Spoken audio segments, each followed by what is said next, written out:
step up, but having said that, it was a step up for Ten Hag as well, going to Ajax in the first place. But yeah, you'll have to see on that one with him.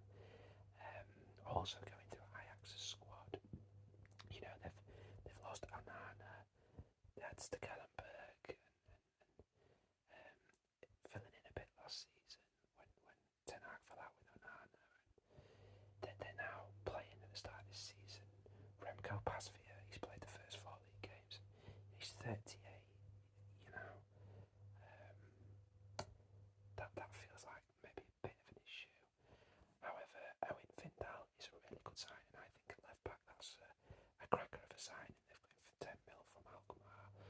Really good. But then they've got Calvin Bassey from Rangers. Ironically, who they will be playing in these group stages. They've got Calvin Bassey in, who's probably a replacement for Lisandro Martinez, left-footed centre back. Obviously Calvin Bassey had some heroics in the Europa League last year, but is he good enough to be Lisandro Martinez replacement? You'd probably think probably not. Again, is Lucas Ocampos a good enough replacement for Anthony? And I know Lucas Ocampos had a good spell a little while ago, but last season wasn't great for him at Sevilla, hence them letting him go on loan. Again, Devin Wrench. Again, I know he's played for the Netherlands, but is he a good enough replacement for Mazraoui? He's a different kind of player too. But Steven Bergwijn is a good signing. But obviously Ajax are very much having a big rebuild, new coach, lots of their top players leaving. Gravenberch, obviously Lisandro Martinez, Sebastian Haller has left, Anthony has now left, Mazraoui's left, and Onana's left. Huge upheaval for them as a club. But they have started the Eredivisie season really well, 4 straight wins. But yeah, as I say, I think on paper you'd say their team doesn't look as good as last season, so a big rebuild for Ajax. Napoli, they're in the same kind of boat, as Ajax. They've lost Dries Mertens, who's been a staple for them for many years. They've lost David Ospina, Lorenzo Insigne, massive for them. Lorenzo Insigne going. Fabian Ruiz going to PSG, massive for them. Kalidou Koulibaly, absolutely massive for them. I mean, guys, they've lost all their best players. Really, they've lost nearly all of their best players. Napoli have. They've brought in Salvatore Sirigu, who he's knocking on now, and it looks like he's actually just coming as a number 2. So they've lost their number 1 keeper in Ospina, and instead they've promoted Alex Meret, who was their number 2 last season. So far this season he's the first choice. So that's you'd say that's a downgrade straight away. They've brought in Tanguy and Ndombele. He was. I mean, I've seen the goal that he scored. That was an absolute rocket that he scored. But we know what Ndombele is like. You worry about his work rate. Isn't Ndombele going to be able to? I mean, he's a very different player to Fabian Ruiz anyway. But is he going to be able to sustain the quality that you see from Fabian Ruiz over the course of a season? Again, you'd have to think probably not from what we've seen from him thus far. They've brought in Giovanni Simeone, though, who did have a really good season last year at Verona. They've got Giacomo Raspadori, who's a good young prospect. They've brought in Havica Varasky. He's Georgian, this guy, so bear with me whilst I butcher this pronunciation. Havica Varaskelia. I'm just trying to think of the 40 Facts ASMR here. He struggles with his pronunciation sometimes, bless him. So I'm putting myself in his shoes. They brought him in anyway from Rubin Kazan, who, he's young, he's like 20, 21 on the left wing, kind of coming in replacing Insigne. Barely scored at all in like 2-3 seasons at Rubin Kazan. He's come in and he's got 4 in 4 so far for Napoli. So, but again, you think, have they unearthed a massive gem there, or realistically, is this just a purple patch at the start of his career? Trying to replace Lorenzo Insigne is big old shoes to fill.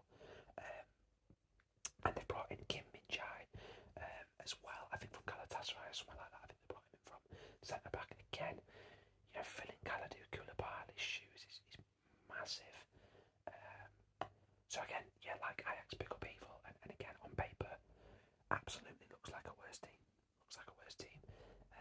They haven't started the season too great. Napoli either, to be honest. Their form is not as good as Ajax's is in the Eredivisie, but they do have Victor Osimhen, who's a top player still. So they held on to him. So fair play. Liverpool then obviously struggling currently, a lot of injuries. Needed to bring in another centre mid. Whether Arda is what they needed remains to be seen. I would say absolutely not, definitely not. And if Ajax and Napoli are going to be playing them at a time where one, they've still got injury problems, and two, still got form issues, they could cause them some kind of damage. No doubt about it. Ajax and Napoli have the quality to cause them some damage. But I think Liverpool have maybe been blessed in terms of they're playing a Napoli and Ajax. They're playing Napoli and Ajax sides that are very much in transition with lots of upheaval. So you'd think they should still have enough. And then Rangers are an absolute, I guess, unknown quantity in the Champions League. Brave, spirited, did really well to come through against PSV. And PSV will be Ajax's main rivals, and Rangers beat them over two legs. But on paper, they are the worst team in the group. You'd have to say that, and Rangers fans, I'm sure, would acknowledge that. They're punching above their weight in this group against Liverpool, phenomenal side. Napoli, really good European heavyweight. Ajax, what they've done, over years, deep runs in the Champions League. But I would say, this group was hard to predict for me, and absolutely, I think anything could happen. But I would still say, I would expect Liverpool to win the group, and I'm going to go for Napoli second, actually, because of the quality of Osimhen, and Ajax third, Rangers fourth.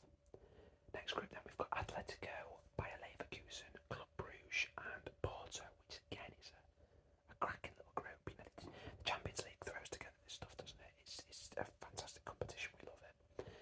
Atletico haven't really lost anyone of significance this window. They've brought in Nayan Molina from Udinese to replace Trippier. Obviously they didn't really replace Trippier after he left in Jan. They've also brought in Reguilon on the left on loan from Spurs, which I think Reguilon will do really well back in Spain. I think he's a really good player. They've also brought in Axel Witsel at 33. How much impact is he going to have? Now, I haven't watched any Atletico games in the first 3 games that they've played, but from the team sheets that I've seen be reported, it looks like Simeone's gone to a back 3, which is very different.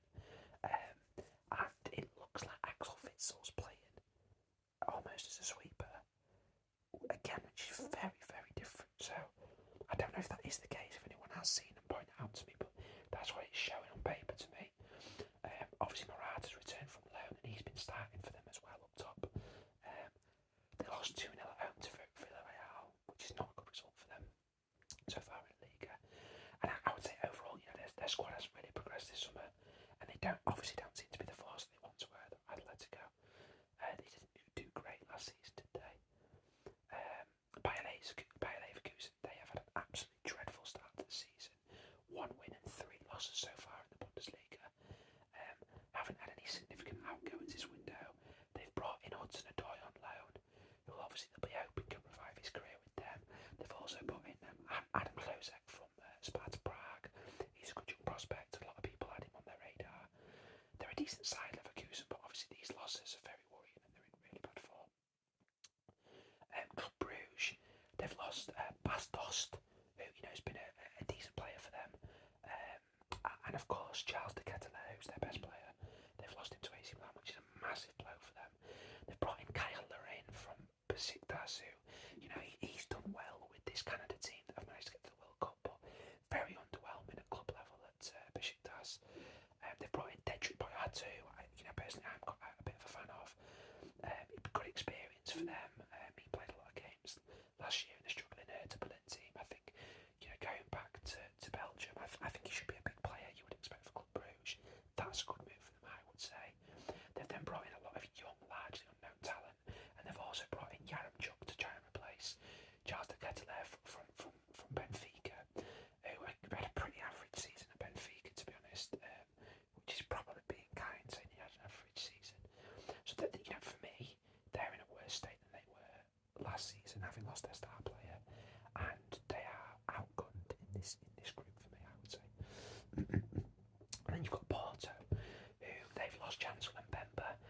Marseille. They've also lost Fabio Vieira and they've lost Vitinha to PSG. So you know that's a blow, and this is what happens to the Portuguese clubs. We know that this kind of thing happens. They're always almost in constant transition. They brought in Gabriel Veron from Palmeiras for 9 million, who I've never heard of, but spent 9 million on him, and you know they're continuing that constant conveyor belt of young South American talent. You know you'd expect this guy Gabriel Veron, he'll probably go for like 50 million to somebody big in a year or two. That's just how it works, isn't it?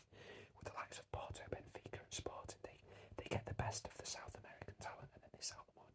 It's a great business model. It works.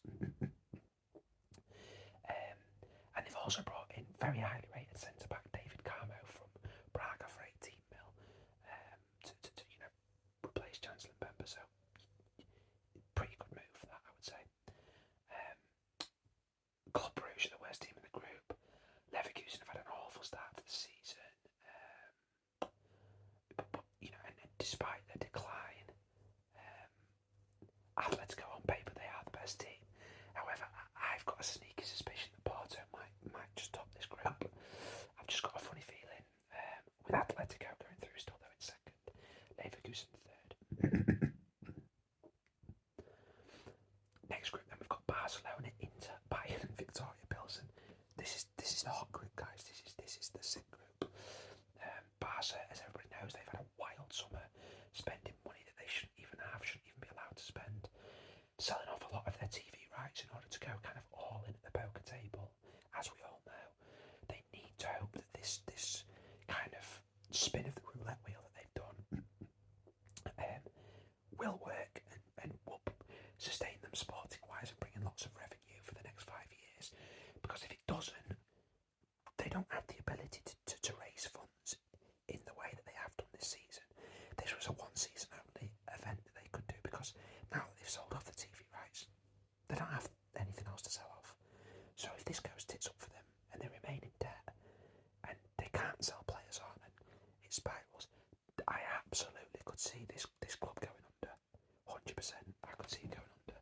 Either that or they have to go into private ownership completely. You know, which other socio is going to vote for that? It could be a shit show for Barca, it really could. But you know, somehow they've brought in Lewandowski, Koundé, and Rafinha, as well as the likes of lots of squad depth in Christensen and Frank Kessie, who's I can't even see Frank Kessie playing many games, but cracking player. Rafinha, Dembele, and Lewandowski seem to be their first choice from three. They've had a draw and 2 wins from their first 3 games in the Liga, you know, which is solid enough. Inter, other than Perisic, they haven't really lost anyone of note. Their main and only real acquisition was Lukaku coming back on loan, you know, which you'd have to feel strengthens them. But they did have a poor defeat to Lazio so far in the league, but they've had 3 wins as well. Bayern, they've lost Niklas Süle, and of course their talisman in Robert Lewandowski. They've brought in Mazraoui though, they've brought in Gravenberch, they've brought in De Ligt to replace Niklas Süle, which is an upgrade, and Sadio Mane. And their front line now is operating very differently. It looks very, very fluid and pacey, interchanging. You know, they look strong so far at the start of the season. 3 wins and a draw, including a 6-1 away battering of the Europa League winners Frankfurt. They've started strong. Bayern, for me, they could be a dark horse for the Champions League this year. And Victoria Pilsen, I no disrespect, I'm not even going to really mention. They're completely out of the depth in this group, unfortunately for them. So, very tasty group. I fancy Bayern to go through top, Barca to come through in second and into third, with obviously Pilsen fourth. Next group then we've got Frankfurt, Marseille, Sporting and Spurs, which again is a tasty little group with, you know, none of these clubs kind of favourites to go far. You're kind of evenly matched in sort of ways.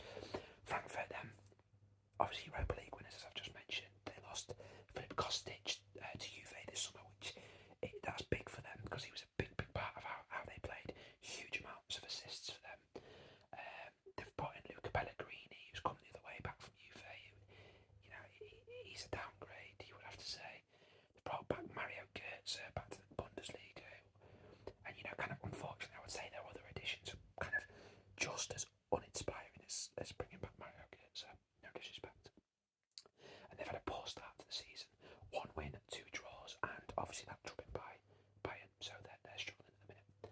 Marseille, you would say that losing Duche Caleta was a blow to Southampton, but they've brought in Janssen and Bemba, which from Porto, which is a decent signing, as well as Eric Bailly from Man United, and I actually think that's a pretty good signing. If he stays fit, I think he'll do well in France.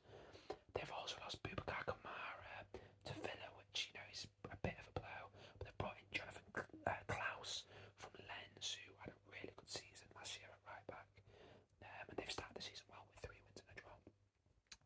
Sporting, they've lost João Palhinha and Matheus Nunes this window. They haven't replaced either adequately, and they've had a very poor start to the season. 1 win, a draw, and 2 losses already for Sporting. Worrying times. Spurs, they've had a very good window, as we know. They've brought in Perisic and lots of squad depth to facilitate Champions League football, and they've had a good start to the season too. 3 wins and 2 draws, but the draws came against Chelsea and West Ham, which is West Ham away. That is not an easy game. West Ham, you feel like West Ham is starting to turn back things back round with a win and a draw here. West Ham are far too good for this. How they started. So I do think that Spurs should be able to win this group with the quality they've got though, and I do think Frankfurt will probably turn things around to finish second. I just think that Patrick Schick is better than what Marseille and Sporting have up front, and goals are a hot commodity in the Champions League, as we know that it really makes a big difference if you've got a good goal scorer. I think Patrick Schick's better than, so far Marseille, they're playing they've been playing Sanchez up front, which is a bit weird, and he did score a couple the other week, but I don't see Sanchez sustaining that. So yeah, I'm gonna go for Frankfurt to. In fact, what am I even saying? I might be talking absolutely out my arse here, guys. Is Patrick Schick not at Frankfurt? I don't think he is. Is he at Leverkusen? Yeah, he does. Who plays up front for Frankfurt? What a silly tits. Who plays up front for them?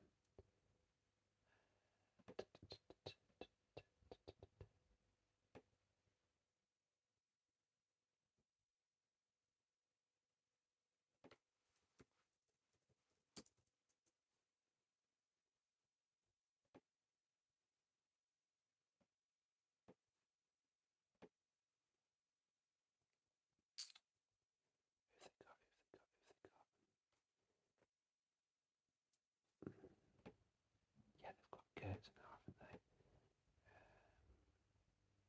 Lucas Alario, I think they brought him in from Leverkusen actually. Santos Ball, Alidu, yeah, they've not really got. Yeah, that's a good point then. Haven't got a lot, have they? They do not have a lot.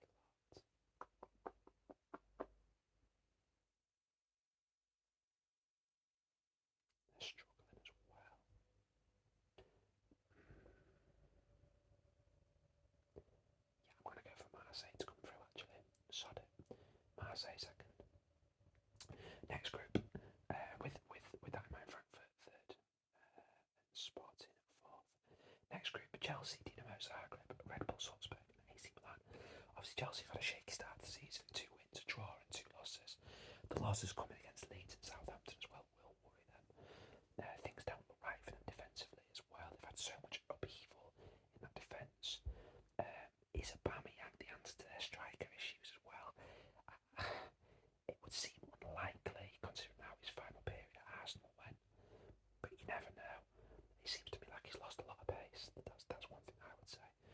Dinamo Zagreb, they're out of their depth in this group. Red Bull Salzburg, they've lost Christensen to Leeds. Mohamed Kamara to Monaco, who was exceptional against PSG last week, and I think he's a blow to lose him. Karim Adeyemi, which is a blow, losing him to Dortmund as well, massively. And of course, Brendan Aronson to Leeds is a massive blow as well. They're Europe's best conveyor belt though, Red Bull Salzburg, and they have been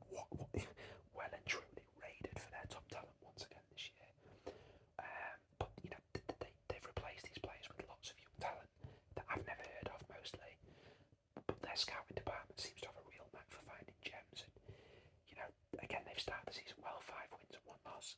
They look weaker, but they do it every season, it seems, Salzburg. So who knows? AC Milan, the last day they won Serie A last year. Their only real loss is Frank Kessie, although he's a big one. They brought in Serginho Dest, Divock Origi, and Charles de Ketelaere, who I think could be a great signing for them. They've started the season pretty average though. 2 wins and 2 draws. I think you would expect Chelsea and Milan to finish top of this group, but I'm not sure which way round. I think Rafael Leao and Olivier Giroud, they're making things happen for Milan at the minute.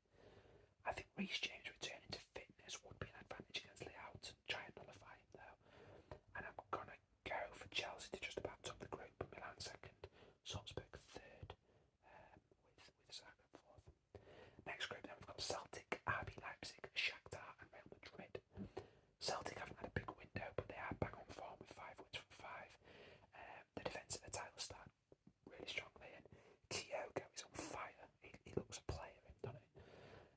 Leipzig, they've lost Mukiele, Tyler Adams and Angelino. They've brought in Abdou Diallo on loan from PSG, Shaver Schläger from Wolfsburg, and David Raum to replace Angelino from Hoffenheim, which is a big signing for them. And of course they've brought back Timo Werner. They've started really poorly though. 1 win, 2 draws and a loss. Shakhtar, they've lost to David Neres to Benfica and Dodo to Fiorentina, again without adequately replaced either. And after being dominant for so long, obviously the Ukrainian league's had a big layoff. Obviously you wonder how undercooked these players will be. They've started this season really poorly with 1 win and 2 draws, and they've only scored 1 goal in 3 games. Real Madrid, don't even really need to go into Real Madrid much really. Last year's winners of the Champions League, they've strengthened well. They've been given a very easy group for me. Real Madrid will win this group with ease, unless something goes really wrong. Second place, I do think it's harder to predict though, and I'm going to go for RB Leipzig to finish second, and I'm actually going to go for Celtic to finish third, with Shakhtar finishing fourth. Next group then we've got Dortmund, FC Copenhagen, Man City and Sevilla. Dortmund have lost Haaland. That's just so tough for anyone.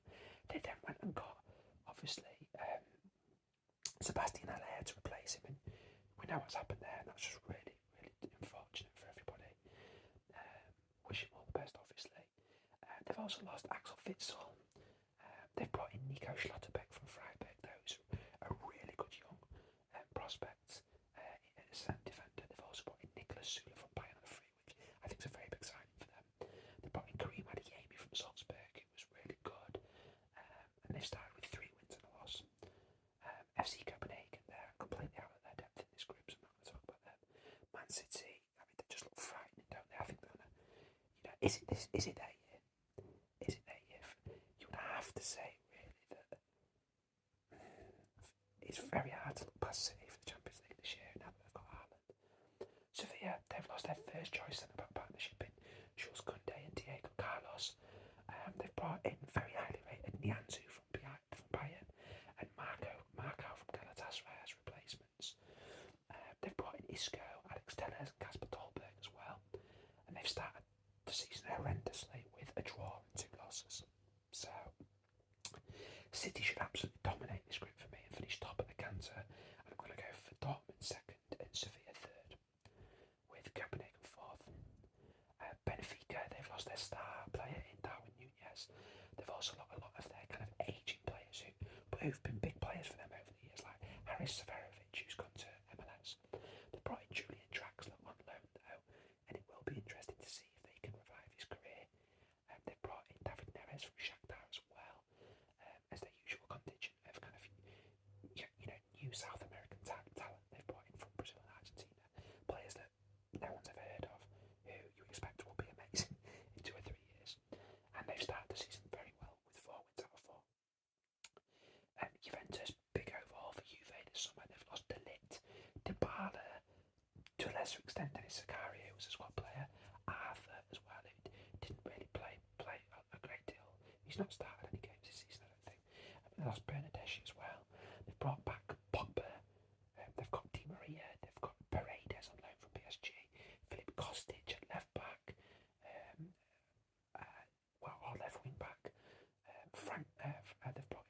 Hayes on a permanent deal, which is a great deal.